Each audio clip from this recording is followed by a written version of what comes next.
Welcome back to the program. Thank you so much for staying with us. In case you're just joining us, this is Grapevine. Allow me to take you to the Alliance Francais, where there was a poetry concert dubbed What Doesn't Kill You. We had the two poets taking the stage, and they did what they do best. Check it out. Tuko vitani kubwa sana, tuko vitani, mishale mikuki, risasi na mawe, hata binduki, sasa vita tunayojua ni ile. So my name is Slim Shaka. I'm a performance poet, and today we had a show dubbed What Doesn't Kill You. So it's something that was a theme that was being answered by the concept show itself. It was curated by I and a friend called Norman Mosoti. So it's just been a process of bringing together script and then sharing perspectives. And finally today we get to stage it. So yeah, it was quite interesting to now see it take life and shape and form. Teli kwa room imejazwa, kwa mikono wana pad za PS, kwa hewa ile kitu wazazi walitukanya, huku kwa screen wameglue gazes zao. I'm Norman Mosoti. I'm a poet, a writer, a quantity surveyor. So today we organized an event called What Doesn't Kill You. The whole idea is to show the resilience of Kenyans and the things we've gone through and how we've persevered and we've come through on the other side. So essentially it was just inviting people to listen to our conceptual poetry show, and I think it's been amazing. The turnout has been amazing and we just love it. Yeah. I am just a curious mind, inked in the philosophies that run this country. The process just sets my emotions on fire. My hands yield Dante's Inferno. We have different approaches, and when we try to merge them together, we realize that we are straining too much, because it's in as much as it's the same art form, it's different designs of doing things. He's more of Swahili kind of an artist, and I am mostly, I use English. So that in itself just puts things on very, different perspectives, and also how he views things. His sense of telling it is a story that is told in metaphors, lots and lots of metaphors, while I, on the other hand, I deal with perspectives head on.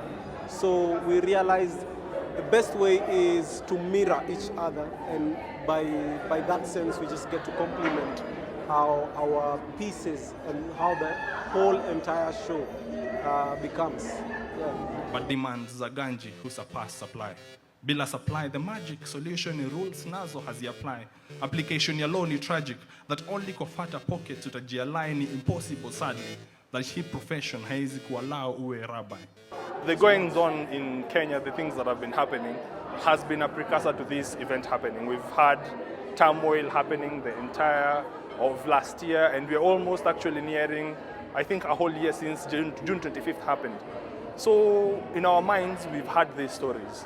The whole idea is, when I met Slim, we decided we see how we can put these stories into actual writings and see if we can share them with people. And that's what we did today. So the preparation, it's because we've always had that drive. We've always had that feeling that we just need to say it out there. Dear son, if you forever fixate your eyes on the muddy riverbanks to only see the slime and the waste that's rotting and fouling the air. So it was just more of a reminiscence of what 25th June was, and it was to bring that in memory. So we try to approach that and using pieces that kind of bring people in a reflective mood. These are stories that I've been searching for a long time, and I realize we, in a sense, have been moving too quickly. We don't pause to go back and reflect what happened to the victims of the things that happened, the people who were hurt, what's their situation, the families that were bereaved, calling out injustice or pretty much wanting or fighting for this nation, of course, fighting the punitive 2024 finance bill. Now we are relieved of that stretch. But then there are people who paid all the cost, with their lives, with their body, with their mental health. And it's just to tell people, okay, let's just stop and reflect. There are people who are going through it. So it was a collective, a collective remembrance of that moment. And I feel like we've achieved that, striking a conversation. I asked them, which man of God? Him? Don't get me wrong. I love this country. This is the land of the mystical, the sublime, and the tragic. I think most of these stories have not been told enough. That's what I keep saying is people still need to talk about what we went through.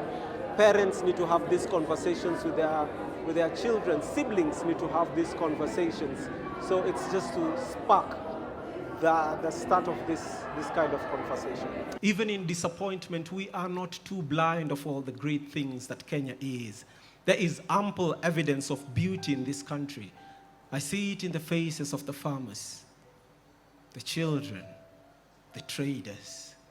Resilience. It means too much for I as an artist. It awakens me to the awareness that this is a responsibility, because now there is a conversation happening, and I as an artist get to see it as a responsibility to further this conversation. So I am really glad, I feel honored, and I feel proud of myself and my team for achieving this. The eyes that live in the moment will tell you that sometimes it feels like the focal point of this wonderful city goes into hiding in shame. I wonder if this place feels. I wonder who helps her carry the weight of all the atrocities she has to witness each and every day. Nairobi has recently returned to a stint that she had hoped never to return to ever again. She attributes these atrocities to tribalism. She considers tribalism as that land that cultivates hate and anger and sorrows. Poetry is subjective. There's some who will say yes, there's some who will say no. But again, at the same time, art chooses, There are people who are in love with visual arts. They are constantly going to galleries to see what's new. I don't go to galleries, I go to poetry events. So each art has its own. So I just feel like it is upon us poets to constantly, reach out and put out more work and invite people. That's the only way. It's only from a point of appreciation that people will show up some more, rather than feeling that we are privileged and so we demand of people to come in and listen. I think it's for us to put in more work, to understand what people relate to. That's the only way. All these people are here because they relate to poetry. It's a level of relatability now. That's where we need to tap in some more. And I think we're headed there. I personally am headed there. A planned counter-attack only for the cop to forward launch himself, hoping this time blow itakuwa struck. Protester naye akasidestep. Hiyo pia ikamiss na inches, force blow ilikuwa thrown ilimin, baton ilislip from his clinches into the surrounding crowd. Not to worry. We plan on taking it further, but also on a personal level, I have quite a few projects lined up. I have a project in mid-May, and I have another project in November. And I'm planning on releasing small projects and collaborating with other artists in the middle of the year. So yeah, we have a lot more that is coming. That's on my side. Slim has a whole other roster of his own. So I'm sure there's a lot coming. Yeah. I just want to shout out to all lovers of poetry, saying Happy World Poetry Day. May we continue sharing our pieces. May we continue sharing love. May we continue giving the beats and splits of our pieces to heal the world, because that's what poetry does. I am happy, and thank you so much, Grapevine, for being here. We are not too blind of all the great things that Kenya is. There is ample evidence of beauty in this country. I see it in the faces of the farmers, the children, the traders. Resilience is such an obvious aesthetics in our streets. It's like a glaze over our united vision of hope, a choice that allows us to scan life with eyes of appreciating everything it has to offer. Kenyans are beautiful. Even in their attempts to glorify themselves on Twitter, Kenyans are beautiful physically, they're beautiful culturally, they're beautiful spiritually, socially. Let's give that a try.